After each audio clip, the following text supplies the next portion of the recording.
በስመ አብ ወወልድ ወመንፈስ ቅዱስ አሐዱ አምላክ አሜን። በክርስቶስ ክርስቲያን በወልድ ወልደ እግዚአብሔር በመንፈስ ቅዱስ መንፈሳውያን የተሰኛችሁ የኃያሉ የልዑል እግዚአብሔር ቤተሰቦች የእናታችን የቅድስት ድንግል ማርያም የአስራት የበኩራት ልጆች እንኳን ለእናታችን ለቅድስት ኪዳነ ምሕረት ወርሃዊ መታሰቢያ ክብረ በዓል እንዲሁም በዚህች ዕለት ለሚታሰቡት ወርሃዊና ዓመታዊ መታሰቢያ ክብረ በዓል በሰላም በጤና ደረሳችሁ። ዝክር ሚዲያችንን ሰብስክራይብ፣ ላይክ እንዲሁም ሼር በማድረግ አገልግሎታችን እንድታበረታቱ ስንል በልዑል እግዚአብሔር ስም በትህትና ቃል እናሳስባለን። ዘውትር ሁሌም በዚህ ሰዓት የቤተ ክርስቲያናችን ድርሳናት፣ ገድላት እንዲሁም ስንክሳር የምናሰማበት ስለሆነ ከቅዱሳኑ ገድላቸውን በመስማት ረድኤታቸውን፣ በረከታቸውን፣ አማላጅነታቸውን በመስማት በቃል ኪዳናቸው እየተጎበኘን በረከታቸውን እንድንቀበል ስንል ጥሪያችን እናሳስባለን። ከእናታችን ከቅድስት ድንግል ማርያም ከቅድስት ኪዳነ ምሕረት ረድኤቷ፣ በረከቷ፣ አማላጅነቷ ቃል ኪዳኗ ይጠብቀን። አሜን። ኪዳነ ምሕረት እመቤቴ የድኅነት ምክንያት ቃል ኪዳንሽ ባይኖር ኖሮ የጥፋት እሳት ባጠፋን ነበር። ከዚህ በመቀጠልም ኪዳን ማለት ምን ማለት ነው የሚለውን እናያለን። እግዚአብሔር አምላክ ዓለሙን ከፈጠረ ጀምሮ ፍጥረታትን ሁሉ በቸርነቱ በርኅራኄው ይጠብቃል፣ ይመግባል። የሰው ልጆች ሕግን በመተላለፍ ኃጢአትን ሰርተው እግዚአብሔርን ባሳዘኑም ጊዜ በመንፈሳዊ ሕይወታቸው ዝለው ከእርሱ ከልዑል እግዚአብሔር በረከት ጥበቃ እንዳይርቁ ስለ ባለሟሎቹ ቅዱሳኑ ብሎ በቃል ኪዳኑ ይጠብቃል። እግዚአብሔር ከባለሟሎቹ ጋር የሚያደርገው ቃል ኪዳን የቸርነቱን ብዛት ከሚገልጥባቸው መንገዶች አንዱ የሆነ ፍኖተ እግዚአብሔር ነው። ኪዳን በግዕዙ ተካሄደ፣ ትርጉሙም ተማማለ፣ ቃል ኪዳን ተጋባ ማለት ሲሆን እግዚአብሔር አምላክም ከመረጣቸው ቅዱሳን ጋር የገባው የውል ቃል ኪዳን ይባላል። ቃል ኪዳን ማለትም ውል፣ ስምምነት ማለት ነው። በዚህች አስተምሮ እግዚአብሔር አምላክ ፍጥረቱን በምሕረቱ የሚጠብቅበትን ቃል ኪዳን ከቅዱሳኑ መጻሕፍት አንጻር እናሰማለን።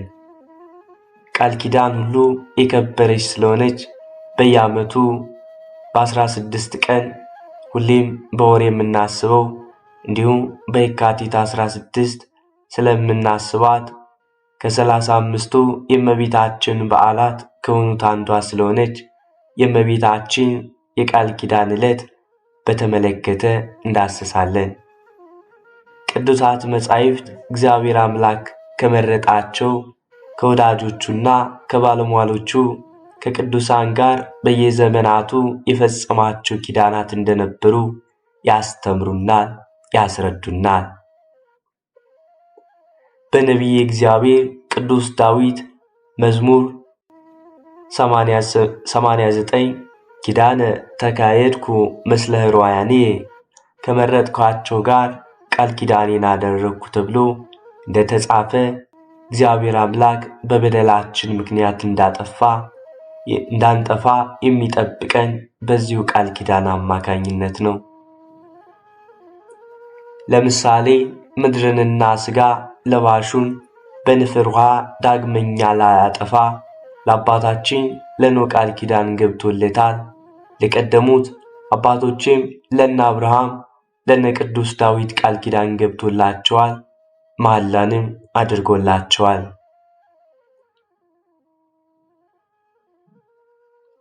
ይህም ቃል ኪዳን ነው። በብሉይ ኪዳን የተፈጸሙት ኪዳናት በዓመተ ፍዳ የተፈጸሙ ስለሆኑ የመከራውን ጊዜ ያወሳሉ።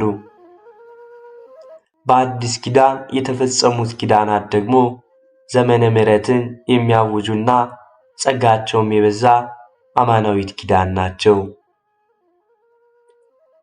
የእግዚአብሔር የምሕረት ቃል ኪዳን ለቅዱሳኑ ከሃይማኖታቸው ጽናት ከፍጽምናቸውና ከሥራቸው ትሩፋት የተነሳ በቅድስና ክብር አክብሮ ለገደላቸው እንዲሁም በተጋድሎ ላሳለፉት ቦታ ለረገጡት አፈር ሁሉ በረከታቸው ተርፎ ዛሬ እኛ ምዕመናን በየመካናቱ እምነቱን በመተሻሸት በመጠጣት ከቅዱሳኑ በረከት እናሳትፋለን።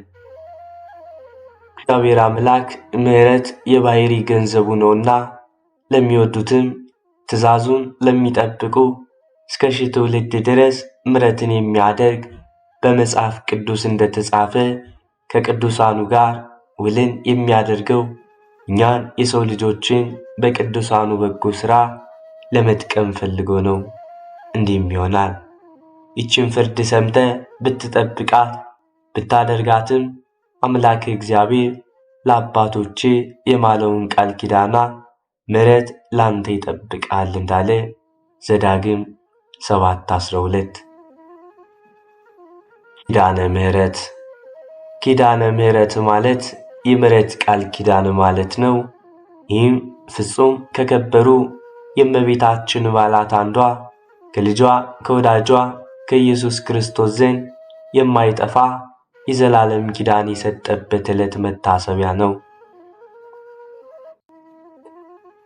ታላቁ የነገረ ማርያም መጽሐፍ እንደሚያስረዳን ጌታችን ካረገም በኋላ እመቤታችን ጌታ ወደ ተቀበረበት ጎልጎታ እየሄደች ትጸልይ ነበር። ከዕለታትም በአንዳቸው በየካቲት 16 ዕለት ከወትሮ ለየት ባለ መልኩ ልጄ ወዳጄ ሆይ ከሥጋዬ ሥጋ ከነፍሴ ነፍስ ነስተ ሰው በመሆነ 9 ወር ከ5 ቀን በመቻለ ማይጸኔ ካንተ ጋር ሀገር ላገር ስለመሰደድ መጥተ ልመናዬን ትሰማኝ ዘንድ እለምናለሁ እያለች ስትጸልይ ጌታችንም ምን እንዲያደርግላት ሲጠይቃት በስሟ ስለሚማጸኑ መታሰቢያዋን ስለሚያደርጉ ለችግረኛ ለሚራሩ በስሟ ቤተክርስቲያን ለሚያንጹ ዕጣን ዘይትና መባ ለቤተ ክርስቲያን ለሚሰጡ ምሕረት እንዲያደርግላቸው ጠየቀችው። ጌታችን መድኃኒታችን ኢየሱስ ክርስቶስም ማልኩ ለኪ በርእስየ ወበአቡየ ወመንፈስ ቅዱስ ያው ብሎ በየካቲት 16 ዕለት ቃል ኪዳን ገብቶላታል። ይህንን ቃል ኪዳን በነሐሴ 16 ቀን ደግሞታል። የኢትዮጵያ ኦርቶዶክስ ተዋሕዶ ቤተክርስቲያንም በየዓመቱ የካቲት 16 እመቤታችን ቅድስት ድንግል ማርያም ከልጇ ከወዳጇ ኢየሱስ ክርስቶስ ዘንድ የምሕረት ውል ስምምነት የተቀበለችበትን ቀን በታላቅ መንፈሳዊ በረከት ታከብራለች። ይህ በታላቅ ድምቀት የሚከበረው የኪዳነ ምሕረት በዓል ቀድሞ ለነበሩ ኪዳናት ኪዳነ አዳም፣ ኪዳነ ኖህ፣ ኪዳነ አብርሃም፣ ኪዳነ ዳዊት መደምደሚያ ነው።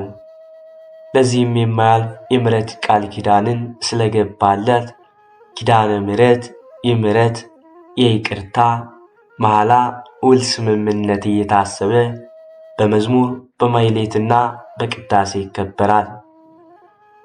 ምዕመናንም በዚህች ዕለት በረከትን ከእመቤታችን ከቅድስት ድንግል ማርያም ይቀበላሉ። በዚህችም ዕለት መታሰቢያዋን ለሚያደርግ ስሟን ለሚጠራ ለድሆችና ለችግረኞች ቀዝቃዛ ውሃ ለሚሰጥ የክብር ባለቤት ከሆነ ከተወደደ ልጇ ከጌታችን ከአምላካችንና ከመድኃኒታችን ኢየሱስ ክርስቶስ የምሕረት ቃል ኪዳንን ተቀብላለች። እመቤታችን በቅድስት ድንግል ማርያም የምሕረት ቃል ኪዳን ውስጥ ስምሽን የጠራ ሲል በጸሎቱ በእርሷ የተደረገለትን የአምላክ ቸርነት እያሰበ ዘውትር እስከ ሕይወቱ ፍጻሜ በእምነት ጸንቶ በጎ ምግባርን እየፈጸመ ስሟን የሚጠራ ይድናል ማለቱ ነው። ቅዱሳን የሰው ልጆችን ልመና እንዲያቀርቡ መላእክቱም የቅዱሳን ጸሎት በማዕጠንታቸው እንዲያሳርጉ ቅዱሳት መጻሕፍት ይመሰክራሉ። ነቢዩ ኤልሳዕም የነቢዩ ኤልያስን ስም እየጠራ በመጸለዩ በረከትን አግኝቷል። የነቢያት ትንቢታቸው፣ የሰማዕታት እናታቸው፣ የመላእክት እህታቸው፣ የሐዋርያት ሞገሳቸው የሆነችው ማምላክ ወላዲተ አምላክ ድንግል ማርያምን ስም አምኖ ለሚጠራት ከዚህ በላይ ድንቅ ያደርጋል።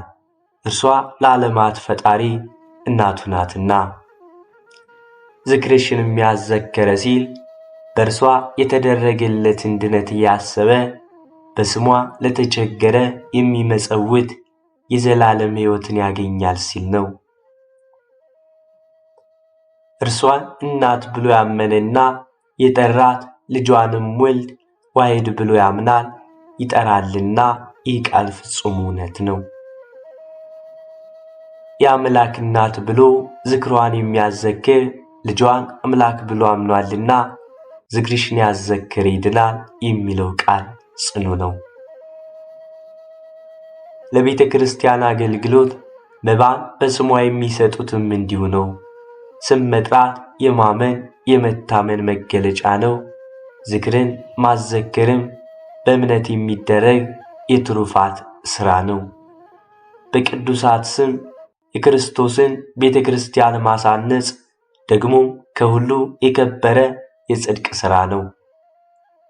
በስምሽ ቤተ ክርስቲያን ያሰራ የሚለው ሐረግ የምዕመናንን ኅብረት በእምነት ያጸና ቅዱስ ሥጋውና ክቡር ደሙ የሚፈተትበትን ቤተ እግዚአብሔር ያሳነጸ የእግዚአብሔር ቤተ መቅደስ የሆነውን የሰው ልጅ የተዋህዶን ትምህርት አስተምሮ ያሳመነና ያጠመቀ ድነትን ያገኛል ማለቱ ሲሆን ይህም በቅዱሳት መጻሕፍት የተቀመጠ እውነተኛው የጽድቅ ሥራን የሚገልጥ ነው። ቅዱስ ገብርኤል መልዕልተ ጸጋ ብሎ ያመሰገናት ድንግል የአምላክ እናት እንዲሁም መልዕልተ ፍጡራን በመሆኗ በቅድስት መጻሕፍትም ለእስራኤል የማልኩላቸው መሐላ የገባሁላቸው ቃል ኪዳንም ይህች ናት። እንዲሁም በቅዱስ ዳዊት መኪር ነገሩ በእንቲአኪ ሀገረ እግዚአብሔር የእግዚአብሔር ከተማ ሆይ ስላንቺ የተነገረው ነገር ድንቅ ድንቅ ነው እንዳለ ቅዱስ ዳዊት። የእመቤታችን ቃል ኪዳን ከሁሉ ኪዳናት ልዩ ነው። መልዕልተ ፍጡራን የሆነች እመቤታችን ከተመረጡትም ሁሉ በላይ የተመረጠች ናት። በዚህም ፍጥረታት ሁሉ ተስፋ የሚያደርጓት ምክንያተ ድነት አማናዊት የድነት ዓለም ተስፋ ናትና ከሁሉ ኪዳናት በተለየ ኪዳነ ምሕረት ተብላም ትጠራለች። ይህም ኪዳን የሚያገለግለው ለእነማን ነው? የእመቤታችን የቅድስት ድንግል ማርያም የምሕረት ቃል ኪዳን የሚያገለግለው በሃይማኖታቸው ጸንተው በመልካም በቅድስና ሥራ በመትጋት ለሚደክሙ ለኃጥአን ነው።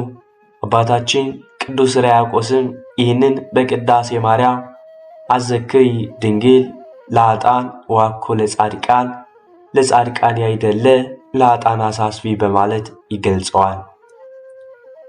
አባታችን አባ ጽጌ ድንግልም በማኅሌተ ጽጌው ሶበሰ ኪዳንኪ ምክንያተ ድኅነት ያሎ ፈለገ እሳት ወዴን ማስጠመ ኩሎ፣ የድኅነት ምክንያት ቃል ኪዳንሽ ባይኖር ኑሮ የጥፋት እሳት ባያጠፋን ነበር በማለት የእመቤታችን ቃል ኪዳን አማናዊት ይገልጸዋል።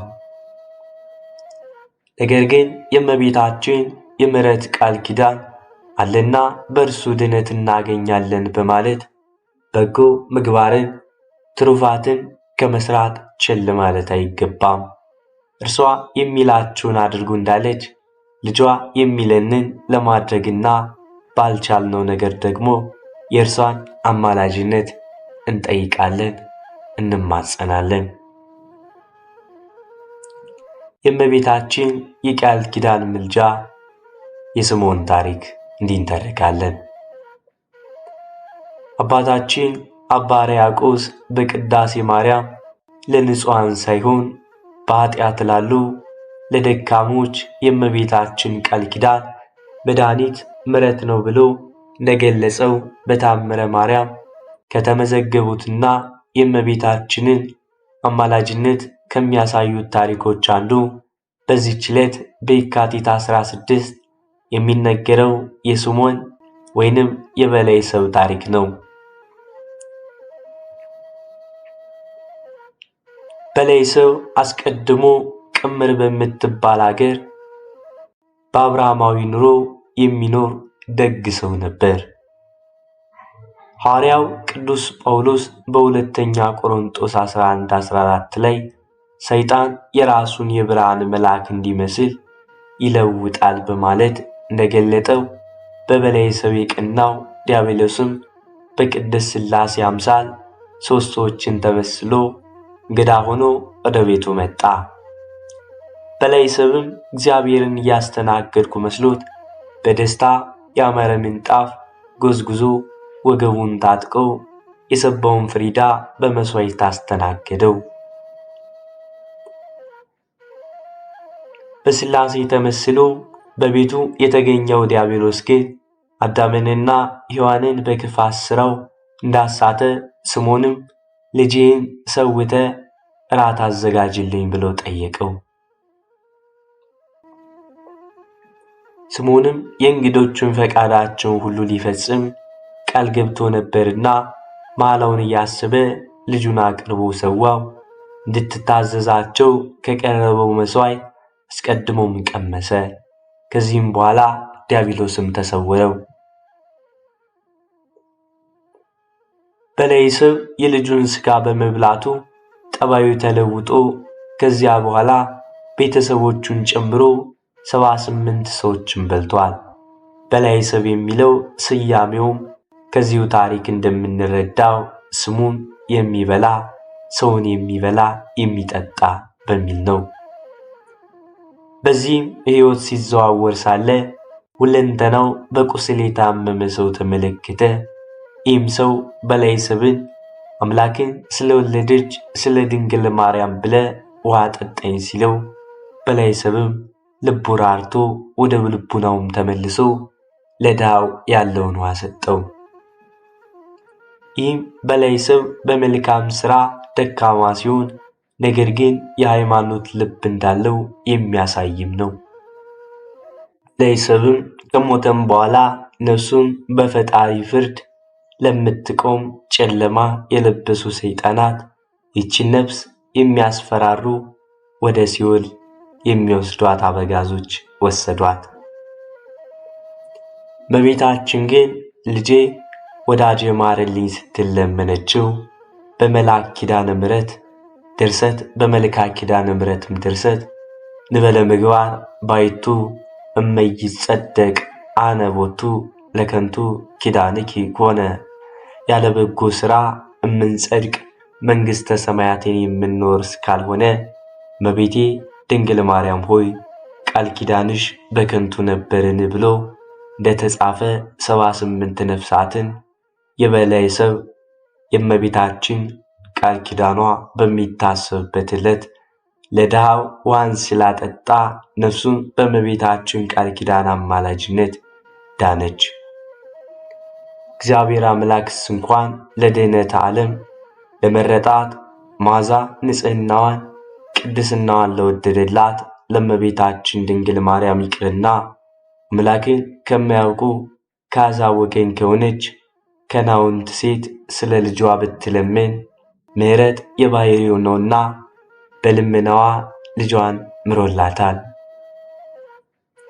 ቅድስት ድንግል ማርያም በሁላችን አማላጅነት እናት ስትሆን በቀራንዮ ተሰጥታናለችና ልጆቿን ምሕረትን የምትለምን አዛኝት ናትና ሊቁ አባታችን አባ ሕርያቆስም በቅዳሴ ማርያም ላይ ወዮ ይህ ነገር እጹብ ድንቅ ነው፣ የቀድሞ አባቶች ከሞት ወደ ሕይወት የተሸጋገሩብሽ ድልድይ ሆይ፣ ከምድር እስከ ሰማይ የምትደርሽ መሰላል ሆይ፣ የፍጥረት ሁሉ መጀመሪያ ባንቺ ታደሰ።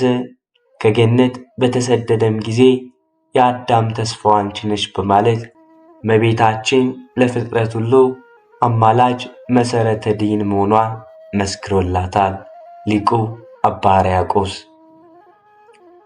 አፍጣኒተ ረድኤት ማርያም።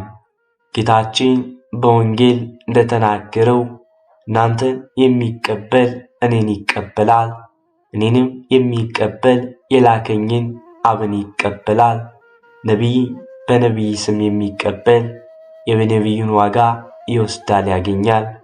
ጻድቅንም በጻድቅ ስም የሚቀበል የጻድቁን ዋጋ ይወስዳል እንዳለ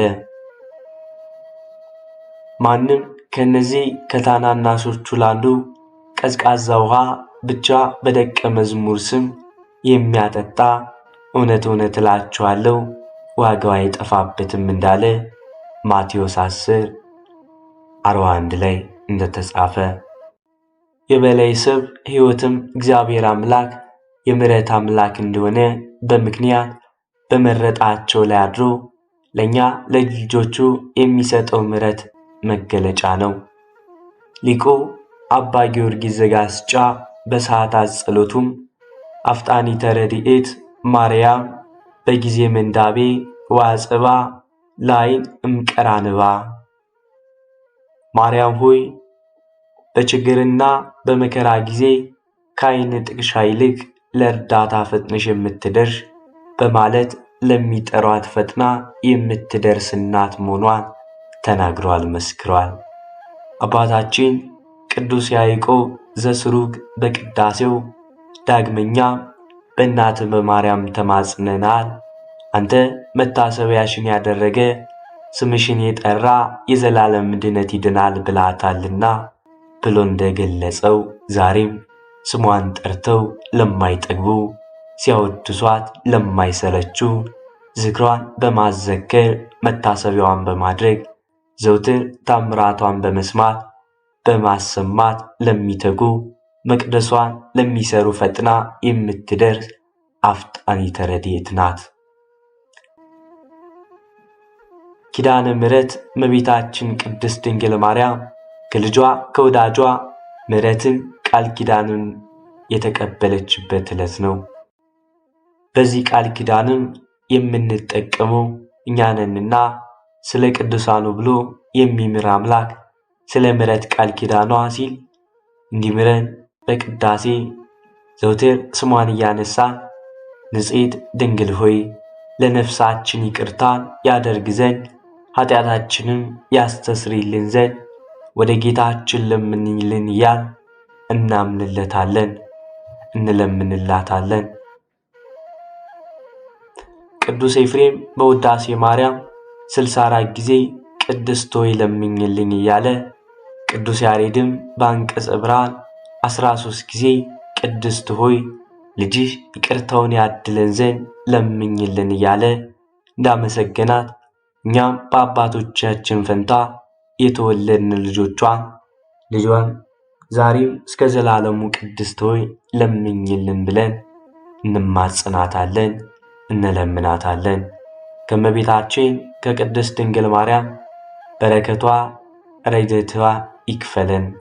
እመቤታችን በአማላጅነቷ በረድኤቷ አትለይን፣ በቃል ኪዳኗ ትጠብቀን፣ ትጎብኘን። ወስብሐት ለእግዚአብሔር ወለወላዲቱ ድንግል ወለመስቀሉ ክቡር። በዚሁ ቆየን። አሜን።